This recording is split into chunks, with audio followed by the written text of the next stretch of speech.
You're listening to the Make Life Epic podcast with Jim Simcoe. Thanks for being here today. Let's get rolling with the show.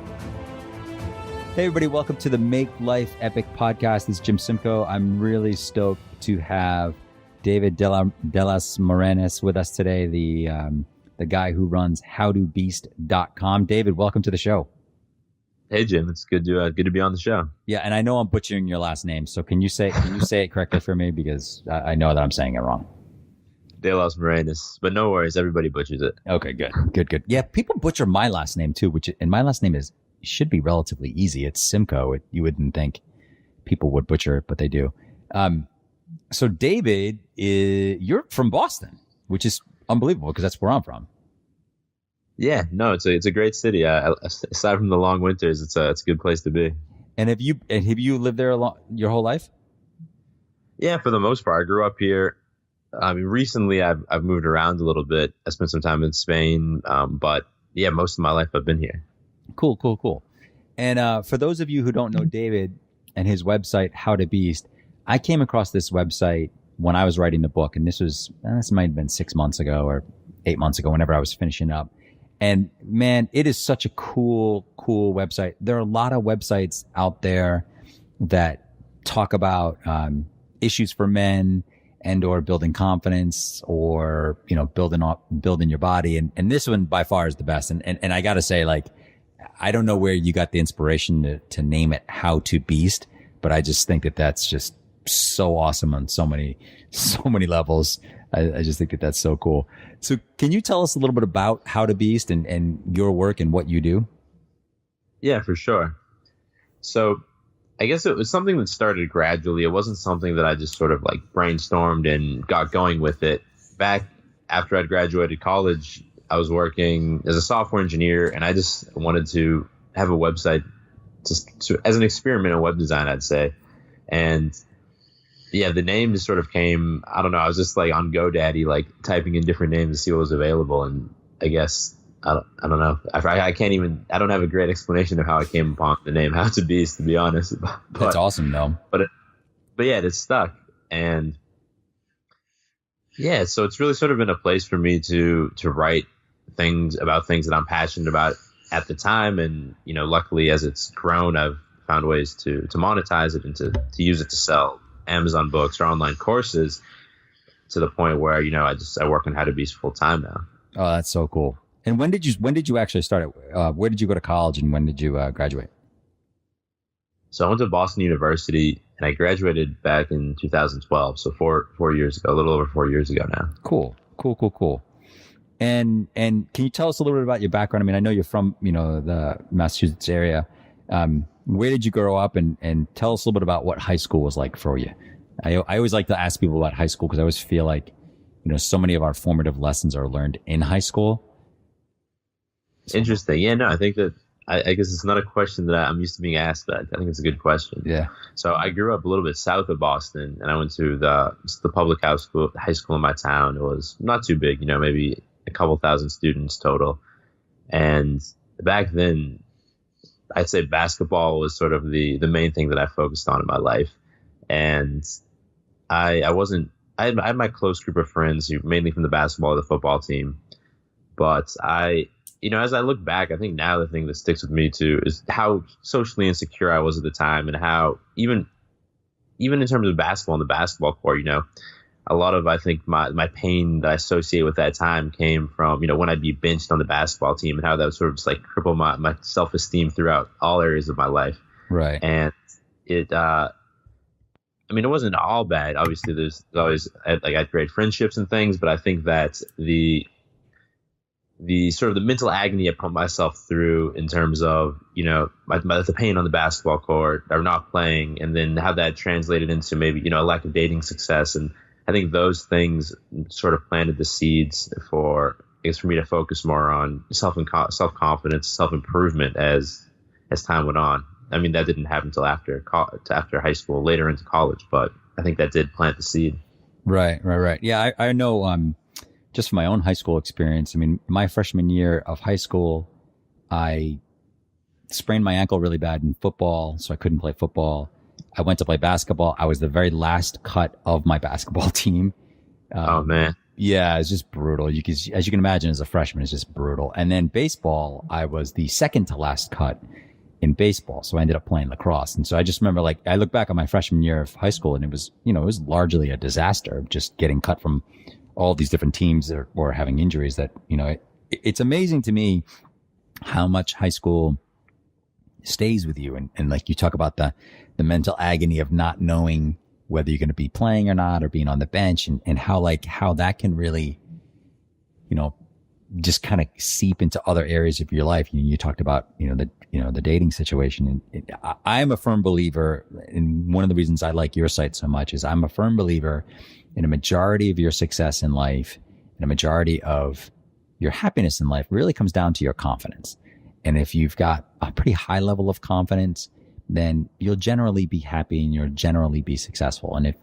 So I think building confidence is probably one of the most important things you can do, no matter what field you're in or no matter what you're doing. It's like one of the number one things that I think you can do to develop yourself. So it's interesting to hear you say the same thing.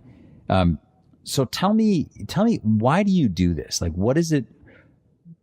Simon Sinek wrote this great book called Start With Why. I don't know if you read it or not. And he talks about how, like, every person has a why, or every company has a why, as to, why are they passionate about what they're doing, and why are they in the business that they're in, and why that's so important to know that. Because obviously if you don't know it, then you're sort of like a ship without a rudder. You don't really know where you're going. So why do you do what you do? So I think the first thing that comes to mind in terms of my motivations for running How to Beast is to help other guys to build that confidence, because I've seen, back then in high school and in college, when things didn't go my way, how it just ruined my life. And, as you build up that inner confidence, now, I mean, obviously, there's always infinite more room for growth. But now if something doesn't go my way, whether, I sprain my ankle, or I get dumped by a girlfriend, or something happens that's, it's going to be painful one way or the other. I see that now I'm just able to weather the storm that much more, and just not let it, cripple all other areas of my life, and just see it for what it is. And I think just seeing how much more enjoyable that's made my life, and just wanting to spread that to other men is definitely probably the primary motivator. But I think also just there's the entrepreneur aspect of it as well. I really enjoy, experimenting with different things and seeing what works. And I think entrepreneurship and content marketing type of entrepreneurship that we do really is a good microcosm for, it's like these very small businesses that, you can essentially run by yourself. Maybe you have some assistants and whatnot. You outsource some work. But I think that's the other motivator for me, is just trying to, optimize the different areas of the business and work on content creation, or work on product creation, or work on marketing, and just always being able to grow in all these different various areas is something that really excites me all the time. That's cool. That's super cool. And what just going off on a tangent on that a little bit, what have been the biggest surprises about the site so far, or this work? That's a good question. The biggest surprises. Yeah. I'd say that there's always so many more things to figure out, and there's always so much more room for growth. And whenever I think that I've sort of figured something out, whether it's self-publishing books on Amazon, or maybe email marketing, I think I feel like I always get quickly after I think that I've accomplished something in some area, I quickly get a rude awakening in how much more room I have for growth in that particular area. Yep. I know exactly what you mean. It's so funny. Like we just got done doing a site redesign on the Make Life Epic site, and man, you think some stuff, and then you spend, talk to my web designer, and she's working on some things. And then I'm, sort of looking at some online marketing stuff, and God, spent about 2 hours on Reddit the other night, and just kind of went down into the rabbit hole in terms of content marketing, and just seeing what other people in the world are doing, and kind of, the success that they're having. I'm like, wow, I thought I knew a little bit, and I really don't know shit compared to a lot of these guys. They're just, they're killing it in so many areas. And it's kind of like you say, it's, everything, in my experience, everything that you think is going to take 2 or 3 steps usually ends up taking 20 steps. Yeah, once you've taken that third step and you think you're all done, you realize that I was almost like just the gateway to the fourth Yep. step. And you're like, oh, that's just the front door. Wow, crazy. Where's the house? So, what's interesting. So do you do, and I know from your bio, you talked about that, you were a personal trainer, strength coach, and are you still doing those things, or are you just doing the site full time now? So I guess I do that, but remotely now. I when I moved from Boston to Spain last year for a bit, I mean, subsequently had to stop training my in-person clients. Sure. And so I don't do it to the same degree I used to do it. Now I do focus more on the website, but I still like to keep up to date with the latest research in terms of sports medicine and those types of things. Cool. Very cool. And being from Boston, I mean, do you want to talk about the Patriots a little bit and how they just thrashed the Texans last night? It was a great game. I think it's funny that with this like third string quarterback, we're still just crushing people. Yeah. I think it's interesting. I mean, the reason I bring this up is I think I've had, I don't know, 30, 40 different guests on the podcast. You're the first person from Boston that I've been able to talk to who's a sports guy. So I was also excited to talk a little bit about the Patriots because I think they're an interesting study in business and in leadership and in confidence because they never really seemed that rattled. And the fact that, they had a third string quarterback starting last night didn't really seem to bother anybody. And they just dominated, just like they always do. It's just kind of like that. They just kind of expect that. Yeah, I guess a lot of people attribute it to like Bill Belichick's system, and that probably is a large degree what's responsible for it. But it does seem that, since, I don't know, 2003 or 2002 even, that nothing can really throw us off, regardless of who's injured or who we lose, that someone's able to step up in that system and just, they never, as you said, they never get rattled. Yeah. I think it touches up upon, your work and my work to an extent where it goes back to the confidence piece. Like if you're confident in your system or if you're confident in your work or in your life, you just don't get thrown that much. You like, kind of like you said, like things will come up, but you just are able to handle them better than most. I mean, I think we see this in life. You go around town, go to the coffee shop or whatever, and you just see people who are just like frenetically running around and who clearly just don't have a handle on their stuff. And then you see someone else who really does have a handle on their stuff, and you can just kind of tell the difference. One person's confident, one person just, is a bit clueless. Yeah, you see it. Like, for example, yesterday I was just walking from my apartment to the gym. It's a 5-minute walk, and as I'm crossing one of the roads, and as you know, I mean, anyone who lives in a big city knows, like crossing the roads is always. I guess it depends where you're in. Like if you're in California, I know people like don't jaywalk there. In Boston, everybody jaywalks. Yeah, but I was crossing the street, and the white guy who tells you, like the white walking guy, had stopped, but the hand was still blinking, meaning that the pedestrians still have their right of way, right? Right. And I'm walking, and the guy just starts laying on the horn. He rolls down his window and just starts like shouting expletives and slurs at me, and I couldn't help but like look at him and smile and just like what? Yeah, like this guy clearly doesn't have like a handle on his life if he's letting such a small inconvenience like just completely allowing himself to erupt into anger. Because when you lose it, that like your heart rate's up, your blood pressure's up, and you're just like furious. And to let such a small thing do that to you, I don't know. It's just, I guess that it comes down to that confidence that we're talking about. You can't let something so small throw you off. No, and I think you're right. I mean, I think that happens all the time. And I think that, if you're able to manage your energy and your emotions and your confidence in that way, then that it just doesn't happen, right? Like it doesn't. And we all see people. I mean, whether they're, regular people or celebrities, you see people who are pretty confident and it just, most things just don't seem to faze them. And my guess is when that happened with you, with that guy, you probably looked at the guy, like laughed a little bit and just kind of went on your day and didn't really think much about it. Right. Yeah. At first I think I had first I didn't think about it at all. And then I think afterwards I had like the reaction that I think we all have to some extent. That's like, like what's that guy's problem? Like what's going on? As I'm walking into the gym, and then quickly I caught myself and said, like, this thinking about this is it's not going to do anything. There's not going to be any scenario where like that guy gets out of his car and like runs into the gym and I'm about to like fight him or something. Right, right. This is a silly thing to think about. Right. It's so true. So here's a question I had for you, kind of on a different topic. Is you said this, and I read this in your bio. It sounded like you were a pretty thin guy, pretty lean guy way back. I don't know if it was in high school or beginning of college, but you started working out a ton and you put on a ton of muscle. I think you said like 40, 45 pounds, something like that in 2 years.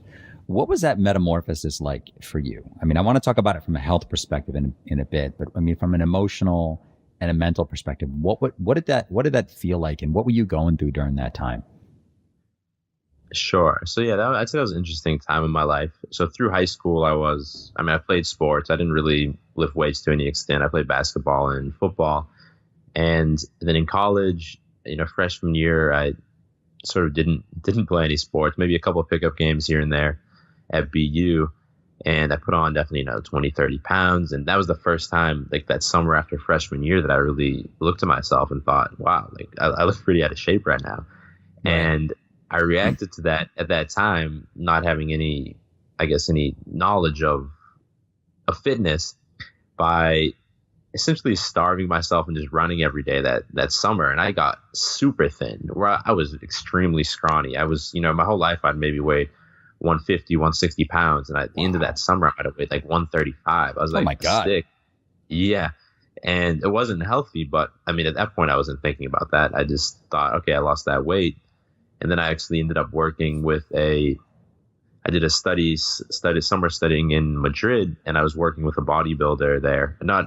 I was just at a regular office at a software company, but the guy who worked next to me was competing in bodybuilding. And, he started, in our conversations, he started explaining to me sort of, I don't know, different aspects of traditional bodybuilding, from bulking and cutting and counting your calories and the type of training that he was doing. And I guess it just, at the time, I didn't really have something that I was very passionate about in life.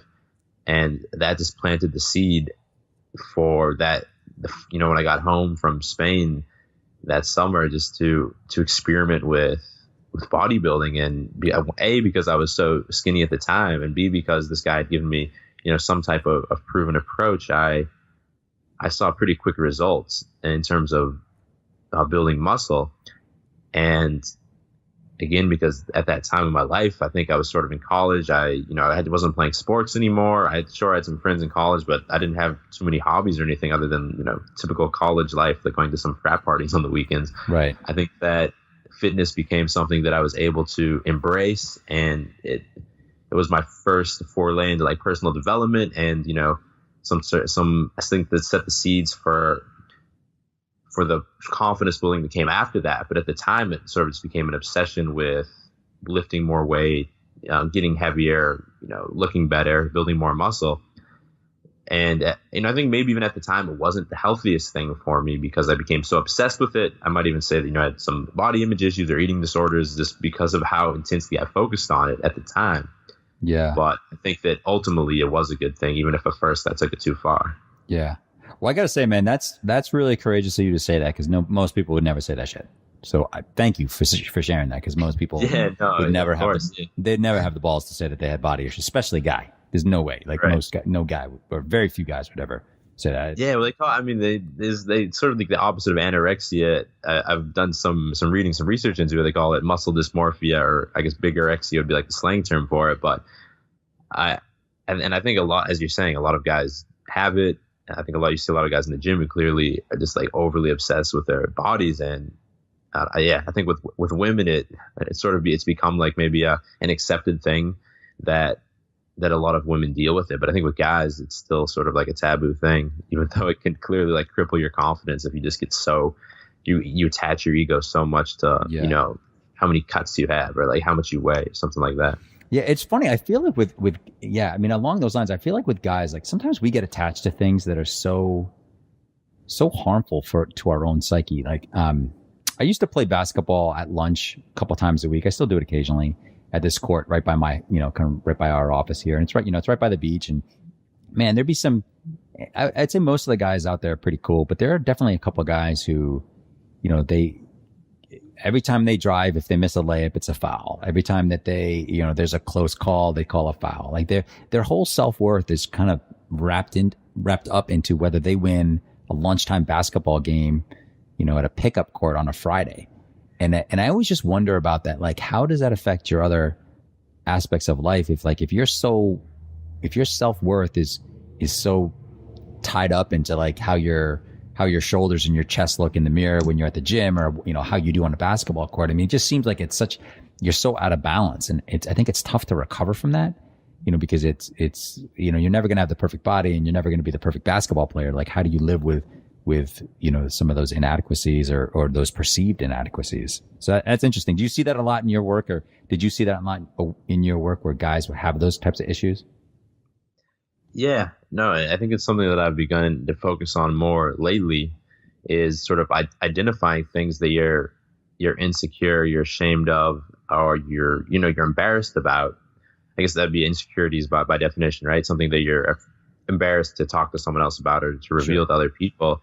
And I think that just identifying those things, it doesn't immediately make them go away, but by taking the time to identify them, and then something I like to, I guess, an exercise that's worked well for me and that I recommend other people to do is just like, once you've sort of identified something that you're embarrassed about, is to share it with a close friend or someone you trust. And oftentimes that will sort of dissipate, I guess, the power it has over you. Right. And that doesn't talk so much to like pick up basketball, but maybe to, being super self-conscious about your body. It could be that. It could be a sexual insecurity, like erectile dysfunction or something like that. And a lot of times these things that you allow them, you try and deny their existence all the time.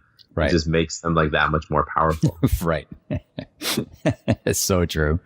Why is that? That sucks. That sucks so bad. Why can't we just bury it? For so long, I just wanted to bury everything. And you're so right. It just does not work. It's just a train wreck when you do that. So tell me, kind of along those lines, what are the biggest things that you see that guys have, or issues that people have that they come to you with? Like, are there any that are a little bit more surprising, that ones that you hadn't thought of? Like, obviously, I'm sure people come to you or write to you about, hey, I want to get bigger.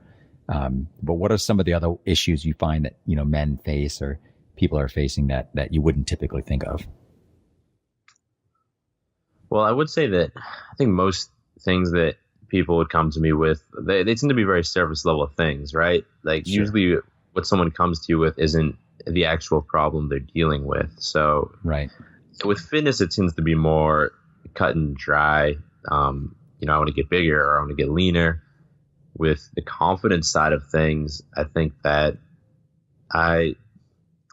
here, this doesn't relate exactly to men, but I think this is an interesting one, and it's a bit surprising to me. I've made a YouTube video and I wrote an article, and both of them have sort of blown up about porn addiction and how to quit porn and porn's negative side effects on self-confidence. And obviously a lot of guys engage with these things and say, oh, that was eye-opening. I'm working on, quitting porn, this and that.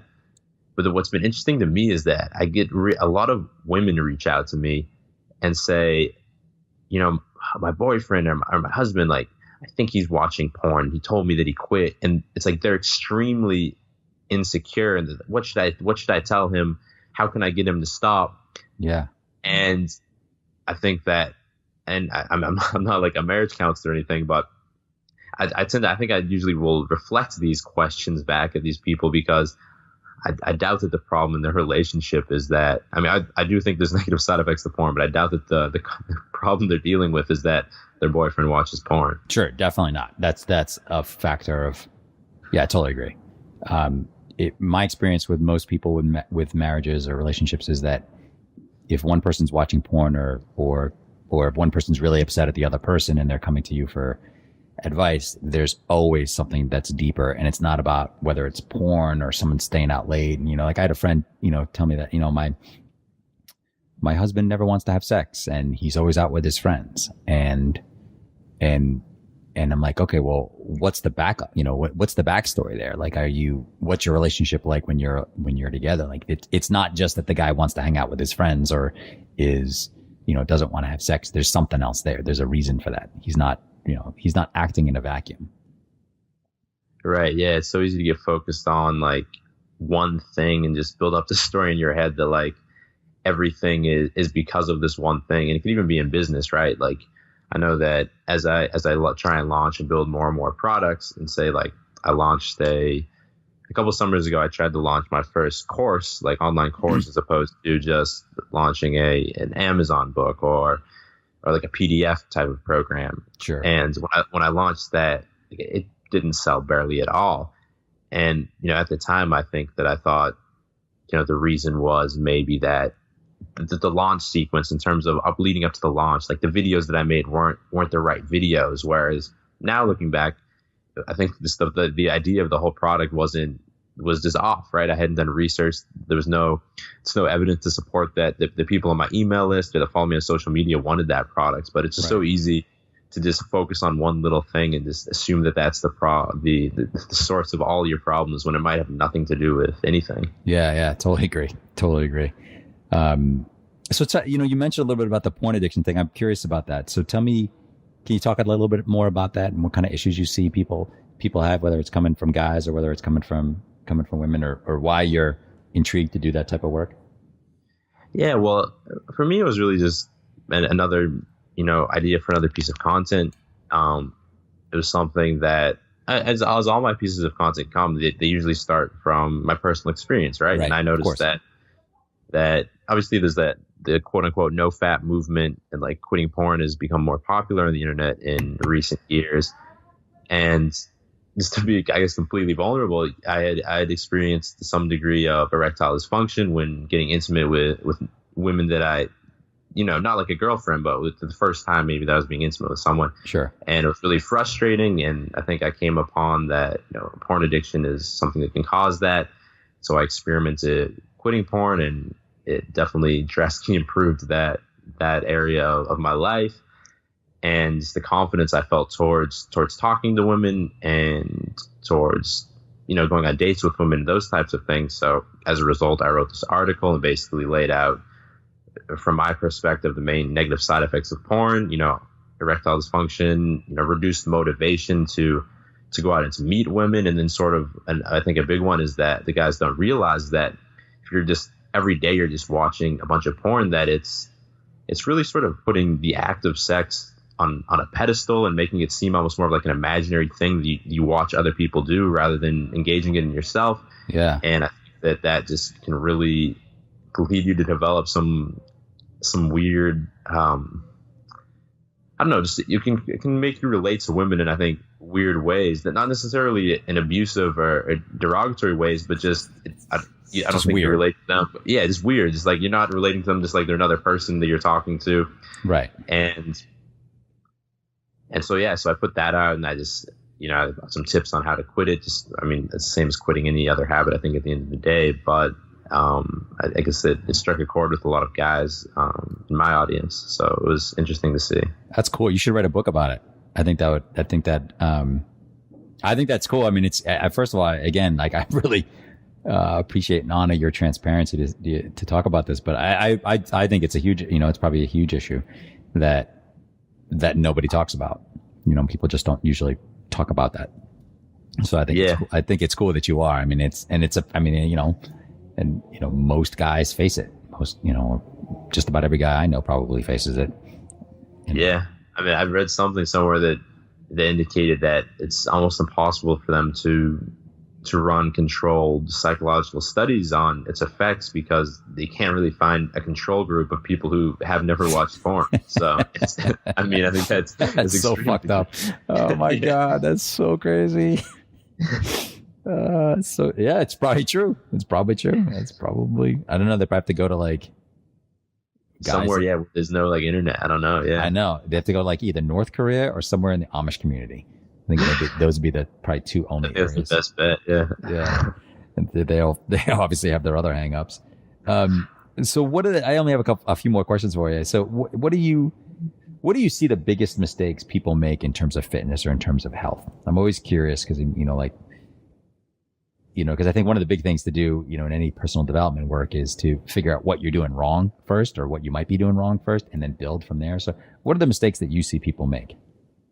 Definitely just focusing on the small things and letting I don't know, some new article you read or some new study you read, like dictating your course of action or changing your course of action versus just focusing on the main things you should be focusing on. Especially I get emails all the time from guys who are asking me, what should my supplement stack be? Or should I take my BCAAs in the morning or after I work out?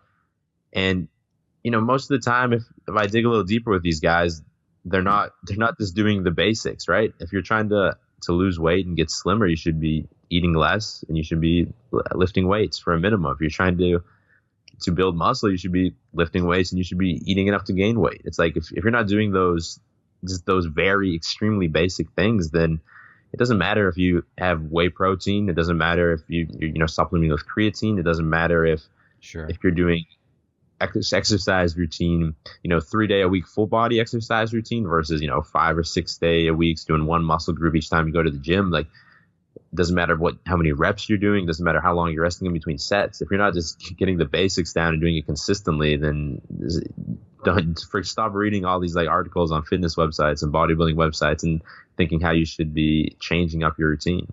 Yeah, so true. It's like focus on the macro, not the micro. Exactly. Yeah, those are the big things. Anything else? Any other big mistakes you see people make? I mean, that seems like it's a pretty big one. Yeah, that's a pretty big one. I mean, it's like falling for fad diets and things, and I'm gonna do paleo, and then actually I think I'm gonna switch it up and do keto now, or I'm gonna I'm gonna go vegan for a little bit. It's like these people just get this ADD in terms of the things that they're doing, and pretty much every popular approach out there that is going to work if you stick with it. But because in terms of more specific things that people do wrong, I think in the gym, guys, in terms of lifting weights, they focus, way too much on doing these smaller isolation movements. You see guys love doing their curls and their tricep extensions and their abs, whereas this is far more effective to go in and do some bigger compound movements. Just go in there, get some squats in, some bench press, some pull-ups, and when you do those things, you're hitting most of your muscles at once, and you're also hitting it with a higher degree of intensity because you can lift more weights in these movements, and that's going to get you faster results. Yeah, it's funny you say that because so I'm 1,000 years older than you. I'm 46, and back when when I was in college and after college, the gym was a place where you go 5 days a week, you do chest and tries, back and bis, shoulders and legs. And, that was kind of like the routine that everybody did. So we kind of have a running joke in our CrossFit gym that every time I walk in, I'm always like, are we bench pressing today? Are we doing curls? And they're always like, well, no, obviously we're not. We don't bench press that often. We obviously never do curls because like you're saying, they're isolation exercises. We do a ton of squats. We do a ton of push presses and deadlifts and sumo. Like this week we've done sumo deadlifts, regular deadlifts, squats and front squats and pull-ups, like literally every compound exercise you can think of. And it is amazing. It's the way I feel after working out, after doing those types of workouts versus what I used to. Back in the day, I would do, back and bis, for example, and my back would be completely blown up and my biceps would be completely blown up, but everything else would be fine. But you could tell, you just feel a little bit out of balance because, certain muscles feel totally fresh and other muscles, you can't curl your arm. And now I just feel awesome when I leave because everything is tired, but it's equally tired and I feel balanced. I don't feel like there's anything sort of out of whack from an isolation standpoint. Yeah, no, I agree. Yeah, I don't do CrossFit, but I always do. Every time I go to the gym, I do full body workouts. That's what I enjoy. That's what I preach. I think that, if you're a guy and you're really focused on building a physique, then yes, isolation movements, they have a place, but it's at the end of your workout, just a little bit of it. Not this shouldn't be the focus of the workout. Right. Okay, so I only have a couple more questions for you. So 3 more questions for you. So what do you like? You obviously have done just an amazing transformation. It sounds like, if you were a software engineer and a thin software engineer landing in Madrid, and now you're a guy running this awesome website, building confidence and building your body. What do you like best about running this business? What do you like best about it? I think just learning new things. Every single day, whenever I'm tackling a new project, it requires learning new things, and I think that keeps me engaged. I know when I was working as a software engineer, it became largely routine. I sort of had at my software company, I was like the SQL guy. I wrote the SQL code, I wrote the SQL scripting when we did implementations with new clients. And at first, as I learned, different types of scripting procedures, things like that, it was engaging, it was interesting. But quickly, once I developed that competency, this sort of became a routine task, except with slight deviations. And with personal training, more or less similar. I worked in a big chain gym. I worked at Equinox. It's a nice gym, but right. It's sort of the same types of clientele you're getting. It's either wealthier doctors and lawyers that I'm working with, middle-aged men, or it's college athletes who are home for the summer. Right. And I enjoyed that. And I enjoyed that more than software engineering, but it's also sort of becomes routine. You can fit, most of my clients probably fit in 5 or 6 archetypes, and I treated them the same way. And obviously there's more of a personal side to that. And again, that was not close to as monotonous as the software job, but with the website now, it's everything is just completely new. Yeah, I bet. And isn't it interesting too? I don't know about you, but I know that when you kind of deal with, when you're in a job and you're only dealing with, 5 or 6 different types, different archetypes, did you ever sit around and say, God, am I going to do this for the next 40 years of my life? If these are the 5 people I'm going to deal with the rest of the next, 40 years of my life while I'm in my working life? I'll be honest, I didn't. And I think it's just probably as a result of how quickly I've pivoted between things. Yeah, I was doing, good for you. Once I graduated, I was just doing the software thing for maybe 2 years before I switched to training. And then, after 2 years of that, I had built How to Beast on the side, but I switched from that. So I think just because based on how quickly or how short of a time period relative that I stayed in each position, I think that when I started thinking that is when I quit my job and moved on to the next thing. That's awesome. That's awesome too. And that's a good, for anyone listening, I think that's a great message, because I think David is a great example of that, where you don't have to be stuck, and it's okay to go from something that is completely different from what you want to do. Obviously being a software engineer to being, what you're doing now, there's huge differences between the two. And I think that's cool that you were able to make that pivot really quickly and realize that, screw this, I don't want to do this, and go out on your own and do what you really want to do. So yeah, I think it's, well, just quickly add, and I think that I'm glad you highlighted that, because I do think that is one of the most important turning points in my life. Would probably be when I quit the software job, because I was scared as hell to quit that software job. I bet. Everyone around me was expecting me and encouraging me to stay in that position, and from quitting that to being a personal trainer just didn't make sense to most people I was dealing with, and that almost stopped me from doing it. And I have no doubt that if I hadn't pulled that trigger, that I'd be in the same position that I see a lot of my friends and the people I know in today, where they keep talking about how they want to switch to the next thing, but as you said, they just get stuck and they get paralyzed. Yeah, and they don't know what to do, and they get stuck. And once you're stuck, it's hard to get unstuck. I feel like it's really hard to get unstuck. Yeah, you build the habit of just continuing. Yeah. So tell me, who are your heroes? Who do you look up to? And why? So, it changes, I guess, with each iteration of my life. Sure. The people that I'm looking to for advice as mentors changes. I can say that back when I was, in that software job, and I was looking for motivation to keep me, learning new things, or keep me motivated to quit that job when it came to the time. There were, several. I guess I could list. The one guy who pops in my head now, and I don't follow him anymore, is this guy Elliot Hulse on YouTube. And I know that when I was in a software job, I don't know if you're familiar with him, but he's a big YouTube following. And when I was in the software job, I'd watch his videos every day, and they just gave me that there's very powerful motivational videos, and they covered different topics, but I guess they kept me motivated and kept me, gave me the motivation I needed to sort of follow through on quitting my job at the time. So that's one who pops out. What's his last name? Holtz?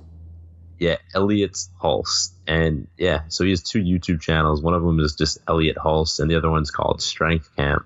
But I can't say that I've been following him for the last year or two, so I don't know exactly what he's up to now. Cool. I'll check him out and I'll put him in the show notes.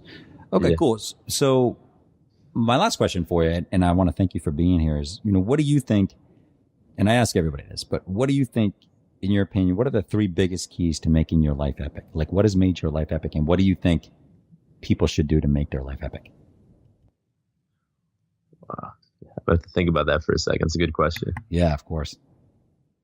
I never want to ask boring questions, like I don't want to just be like, hey man, what should we do for, what kind of protein powder is the best protein powder? Like, that'd be boring. That will bore me to death and it'll bore you to death. I know that. Okay. So I have a couple things come to mind.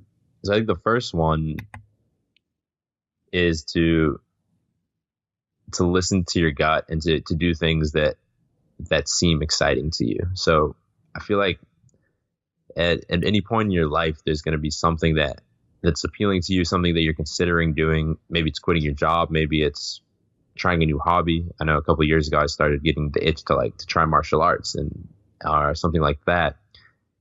And I feel like most people sort of just suppress those desires and just keep doing whatever they've been doing always.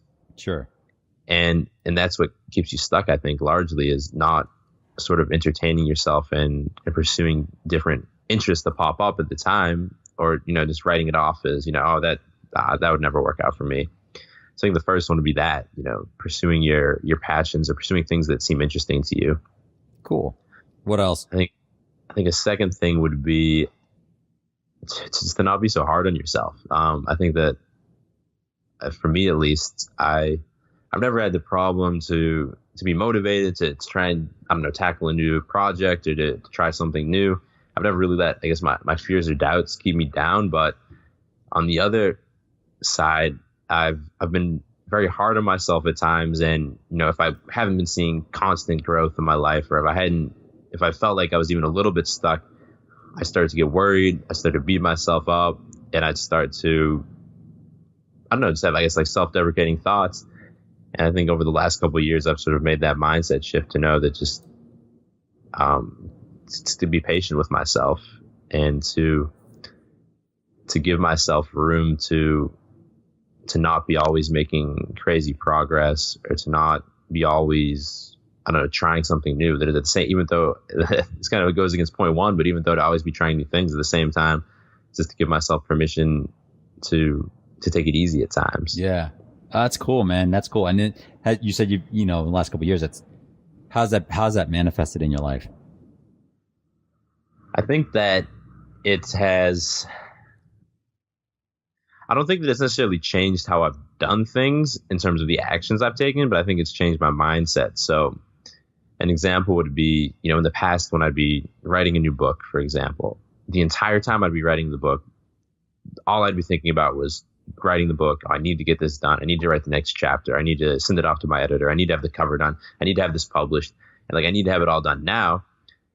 And now when I'm writing a book, it probably takes me about the same time to get it done. But, I'm able to say, okay, I'm going to write for 2 hours right now, and then I'm going to come back to this tomorrow. And it's okay if the book gets delayed 2 or 3 days or a week or something, because I didn't do an extra 20 minutes of work right now. Sure. And it's something I still struggle with. For this week I'm working on a new project, and the last 2 days I've been up to 1 a.m. working on it. And it's not, and something I need to change going forward, because for me, that's not sustainable. Sure. But I think that it hasn't so much changed my actions that I've taken, but it's just changed my mindset and my ability to sort of have tranquility, a tranquil mindset, a tranquil mind, and be at ease with myself throughout the rest of the day. Yeah. That's awesome. I like that. I like that one. I asked you, do you have another one? Do you have another one you can think of, or? Not off the top of my head. I can think a little more. You know what? How about you don't always have to follow the rules? Someone asks you for 3, you can give them 2. There you go. That's 2. Well, cool, man. Dude, Dave, thank you so much. This has been really cool. This is, it's kind of funny because your website is, I think your website is so interesting, and what really struck me about it is that it approaches personal development from two core areas, like building your body, then building your confidence. And I can tell you quite honestly, when we were thinking about doing this podcast, I was thinking like this could go one of two ways. And because you and I hadn't talked before, and I was like, well, he could be a complete musclehead, and we're going to spend the entire time talking about, ectomorph versus endomorph and the right protein powder and all everything else. And I'm just really happy that you're in the world doing what you do, because you're so much more than a guy giving fitness advice and doing that. I think you're really doing really great work. And I really applaud it. I think it's fantastic. Thank you, Jim. That means a lot. And, I feel the same way. I feel that based on our talk, obviously it's the first time we've spoke, but you've clearly very level headed and clearly giving great advice as well. So thanks, respect man. back to you. Yeah. So how can people get in touch with you and tell us, what are you working on now? Because I know that our people are going to be excited to check out your stuff, and I'll put links to all your show, in the show notes for you, but what are you working on, and how can people get in touch with you? Sure. So the easiest way to get in touch with me is just through my website, howtobeast.com, or, I'm also pretty active on Facebook and Instagram, but both of those, just How to Beast would be my handle on both of those platforms, no spaces. Okay. And in terms of what I'm working on now, I just launched a new book, or published a new book a couple of weeks ago called Mindset Mastery. And that goes over, I think the subtitle for that is 18 Simple Ways to Program Yourself to Be More Confident, Productive, and Successful. And that goes over a lot of the mindset things I think I alluded to while we've been talking.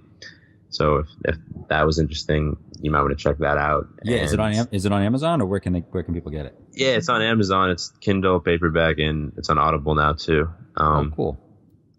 Right on. And then I'm about to release a new fitness course next week called Beast Mode Bulking. It's more about building muscle, so that's, I guess, the opposite end of things. But either way, if you go on my website, there's articles on both of those different topics. And if you're interested in working out, there's a free workout routine you can download on my website. And if you're more interested in the confidence, I also have this confidence hacks cheat sheet that's also a free download on the site as well. Right on. Cool. Thanks, man. Well, thank you for being on the show. I really appreciate it. And I'll put a link to all your stuff on the show notes. And